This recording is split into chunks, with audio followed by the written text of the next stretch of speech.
Баршаңызға ассалам алейкум. Сіздермен бірге Айгерім. Бүгін сіздермен өте тойымды және де өте тез жасалатын салат дайындайтын боламыз. Міндетті түрде видеоның соңына дейін қарап, каналыма тіркеліп, қоңырау белгісін басуды ұмытпаңыздар. Бізге барлық керек заттарды астыңғы видеоның астына жазып кететін боламын. Ең бірінші пиязымызды осылай ұсақтап турап аламыз. Бізге бір пияз жеткілікті.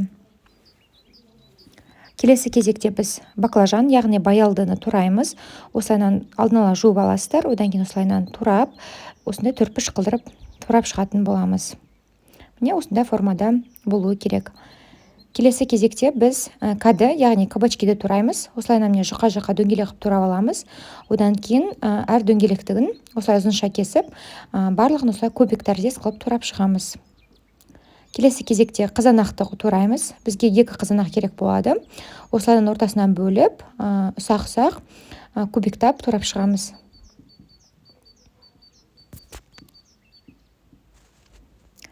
Келесі кезекте біз жұмыртқамызды тураймыз. Жұмыртқаны мен алдын ала пісіріп алдым, салқындатасыздар. Одан кейін ортасына теңге бөліп, әр бөлігін осылай ұзынша қылып турап, қайтадан барлығын осылай ұсақ-ұсақ төрт-үш қылып тураймыз. Біздің барлық қоспаларымыз дайындап алдым. Қазір енді біз пияздың қуырып алатын боламыз. Ол үшін ыдысымызға майымызды салып қыздырып аламыз. Одан кейін пиязымыз сарғайып, қоңырланғанға дейін қуыратын боламыз. Міне біздің пиязымыз осындай болғаннан кейін майымыздан сүзіп аламыз. Ыдысқа салып қоямыз. Енді осы майға біз кабачкимізді, яғни кәдімізді және де баялдымызды саламыз. Екеуін бірге салып дайындай берсеңіздер болады. Салғаннан кейін қазір дәміне қарай аздап тұз қосамын. Тұзды өздеріңіздің қалауларыңызша қоссаңыздар болады дәміне қарай. Одан кейін осылайынан міне бірнеше рет осылай араластырып аламыз. Енді біз қақпағын жауып, орташа отта осы көкөністерімізді пісіріп алатын боламыз. Шамамен менде 5-6 минутта дайын болды. 5-6 минутта осылайынан өзі суы шығып, суланып, жұмсақ болып пісуі керек. Енді біз кішкене осылайынан сүзіп аласыздар.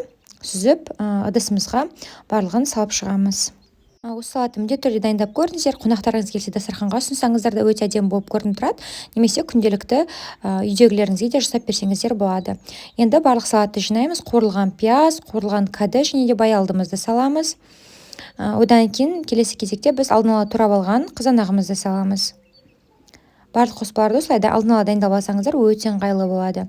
Одан кейін жұмыртқамызды саламыз. Енді салатымызды араластырамыз. Міне біздің салатымыз дайын. Көріп тұрғандарыңыздай өте тез жасалатын әрі тойымды салат. Егер сіздерге видео ұнап жатса, каналыма тіркеліп қоңырау белгісін басуды ұмытпаңыздар. Сол кезде каналыма шыққан жаңа рецепті ең алғаш болып көретін боласыздар. Келесі кездескенше.